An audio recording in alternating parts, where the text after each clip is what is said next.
Assalomu alaykum hammaga. Bugungi videomiz ana shu surqo'y ko'rib turgan surqo'ylar haqida bo'ladi. Bu qo'yni biz 2019-yil sotib olganmiz. Baraligida, qorinda bolasi bor edi. Bizani eng birinchi olgan qo'ylarimizdan bittasi shu. Qo'ylarni ko'paytirishimizga sabab bo'lgan qo'ylardan. Bizaga 6 qorin tug'di bu qo'yimiz.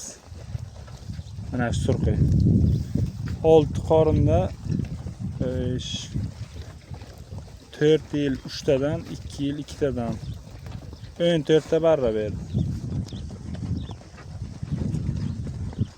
14 ta barra berdi shu qo'y.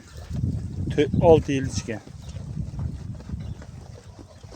Hozir mana shu yerda 6 ta bachasi bor. Shu qo'ylarning o'ziga 6 ta. Shu yilki 2 ta barrasi bor, bittasi yo'q. Undan oldingi 2 ta barrasi bor. Bu o'tgan yilki barralar. Shunday barakali qo'y chiqdi bu. Ana shu qo'yni boqishni boshlaganimizdan keyin qo'y ko'paytirish degan fikr kelgan. Asosiy qo'y shu. Qo'yimizning ismi o'zimizning qo'y. Chunki birinchi olgan qo'yimiz shu. Hozir mana sostenasi yaxshi. Shu yil ham oxirgi qoringa ham 3 ta tug'di. Yana agar sostenasi joyiga bo'lsa, yana 3-4 qorin tug'dirishni niyat bor.